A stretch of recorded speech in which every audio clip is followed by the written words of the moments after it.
Hello everyone, I'm Becky Goldsmith with Piece of Cake, and I want to give you a really quick mending idea that makes a great gift. And what I'm going to use is a sock that I've already fixed and a sweater that belonged to my son, and his big dog kind of destroyed them. So let me show you what I've got. The garments in front of me do not look like much to you. Okay, I'm going to be honest here, they don't look like that much to me, but my older son happens to love these socks, and they are relatively new, and darned if the big dog didn't get hold of one and chew a big chunk. He just took a hole out of it, and Chris said, could I fix that? Well, could I fix it neatly? Not exactly, but could I fix it so it functions? Absolutely. So last night, I mended this. I started at the top and I just sort of pulled the things together inside and outside, and I used the Wonderfil wool acrylic thread.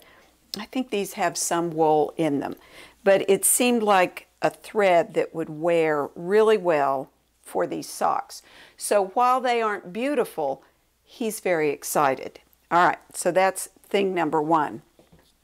Thing number two, this is a sweater.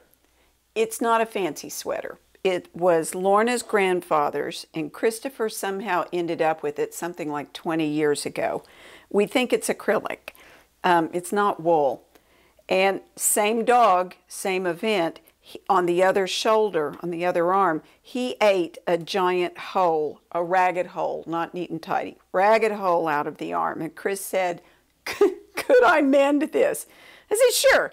I had visions of knitting something to go in the hole, but really once I got the sweater in hand, I realized that wouldn't do. And then I thought, what do I have that I could make a patch out of? And I went to my socks. And I have, now these are a perfectly fine pair of socks, but I don't wear them all that much. And the color's about right. And for whatever reason, the dang it all to heck, struck me as the perfect patch. So I dismembered the other sock. I took the top off, I cut the bottom out, and then on the other side I opened this up so that I had a flat bit. And because this is a pretty big hole, I took my cutting board that's an interesting shape and I put it down the sleeve and made it be flat, and then I fit the patch inside there. I basted it in a couple of places, and now I'm ready to sew it. I removed the cutting board and have pulled out my darning turnip, and I'm going to put it inside. Now, I don't know if you can see, but I've got two lines of basting, one about 3/4 of an inch out and one closer in here. I'm going to use this same wool thread for the patch because while it's not a perfect color match, it blends pretty well. So I've got a length of it on my number 9 bow and crewel needle, and I am going to knot this on the back. In fact, I'm going to bury the tail of that thread so that it doesn't wear free. Although, to be perfectly honest, if this came unknotted, it's not as if I couldn't fix it again. So there's my needle coming up. Could I do this without the darning turnip? Maybe. But the problem is that I don't want to stretch it out of shape. The sweater sleeve. I want to have a surface to work against. I've started sewing, and I'm going to admit that I am making this up as I go along because it's an old sweater, it's a ragged hole. Chris just wants to be able to wear it, and he mostly wears this around the house. So I need it to be secure. What I'm doing is holding my mending turnip inside here so that I've got a surface to work against.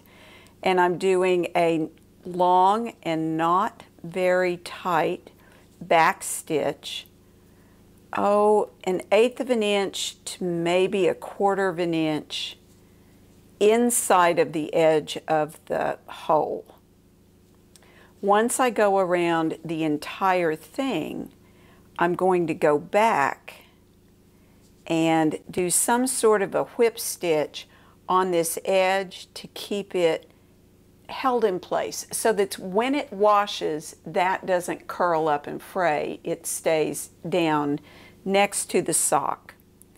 When that's done, I will turn the sleeve inside out, trim away the excess sock that's back there because there's sock underneath there. I'll trim that away and do some sort of similar edge finish on the sock on the back so it too stays in place.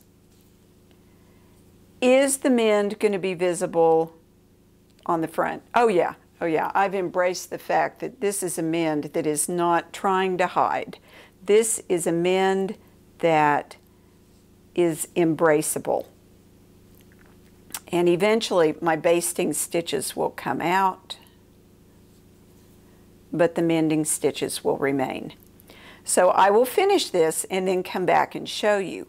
But the main takeaway here is that you could take something and mend it and make it usable again, whether it is for yourself or for someone you love.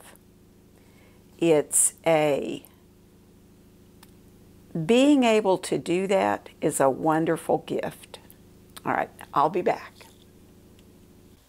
I've worked all the way around with my back stitch, and then I went back in and did, oh, this little stitch here, just like an overlock stitch. So let me turn this to the back, tie a knot, and bury that tail. Next, I'm trimming away the excess patch. Whoop, my mending turnip is still in there. My mending thread blends in really well, so it is a little bit hard to see where my stitching is, but on the underside, I can feel the ragged edge of the hole, and that's helping to keep my clips from cutting any of my stitches. And there are these basting stitches from the beginning to make go away. So there's the patch on the outside. On the inside, I do want to go in and whip stitch this down so that it doesn't peel up and be annoying when Chris wears it. So real quick, I want to show you how this turned out because it is super cute. Look at that. It's almost like a little sleeve tattoo, and I think when he wears it, it's going to be subtle enough and fun enough that he's going to love it. So I hope you've enjoyed the idea of mending as a gift to bring something back to someone that they love. Thank you for watching, and may you have many happy stitches.